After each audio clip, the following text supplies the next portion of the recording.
सोनखास लगत वस्तीतील अद्यापही कोणताच विकास नाही। अनेक वेळा निवेदने देऊन सुद्धा फक्त आश्वासनेच। शासन प्रशासनाचे कधी जाणार लक्ष? सर्वांचेच दुर्लक्ष। सुनो सरकार सुनो। प्रतिनिधी अतुल उमाडे। नमस्कार, मी भाग्यश्री महाराष्ट्र न्यूज 24 लाईव्ह मध्ये आपले स्वागत करते।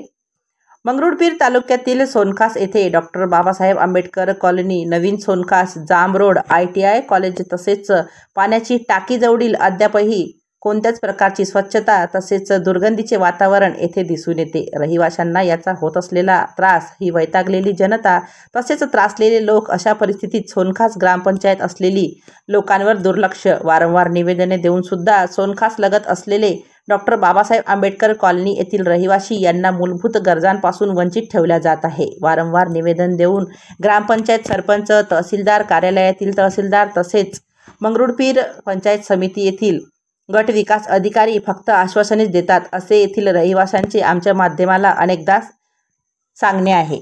तसेच त्यांनी आमच्याशी संवादही साधला।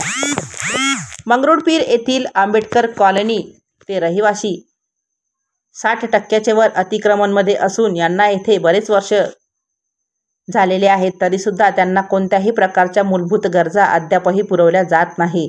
त्यांनी शासन प्रशासन कारभारी अनेकदा निवेदने दिली। निवेदनाद्वारे मूलभूत गरजेतील पाणी समस्या, रस्त्यांची समस्या, शौचालयाची समस्या, सांडपाण्याची समस्या अशा अनेक आणि विविध समस्यांची तक्रार शासन प्रशासन दरबारी मांडली असता त्यांना या सर्व मूलभूत गरजा आम्हाला मिळवण्याकरिता निवेदनाद्वारे मागणी केली होती, तरी सुद्धा त्यांना फक्त मिळाले ते आश्वासनच। तसेच आपण बघू शकता आमच्या माध्यमाद्वारे की इथे असलेली या नगराची अवस्था, घाण परिस्थिती, ना रस्ते ना पाण्याची व्यवस्था, सर्व प्रकारची धुरा होईल का याची काहीतरी व्यवस्था ही ग्रामपंचायत आणि पंचायत समिती गट विकास अधिकारी यांच्याकडून दुरुस्ती। तसेच मंगरुळपीर डॉक्टर बाबासाहेब आंबेडकर येथील रहिवाशांनी दिनांक 14 जानेवारी 2024 रोजी सुद्धा तहसील कार्यालय येथे तहसीलदारांना निवेदन सादर केले।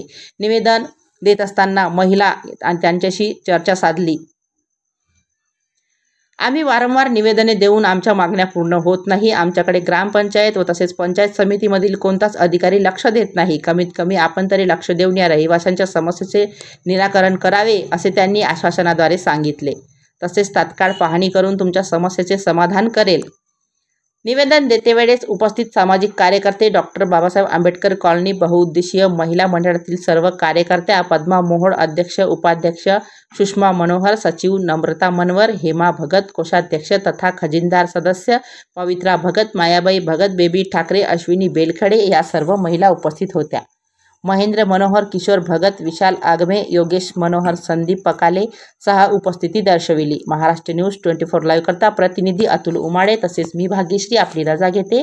भेटूया पुढील बातमी सत्रात। नमस्कार।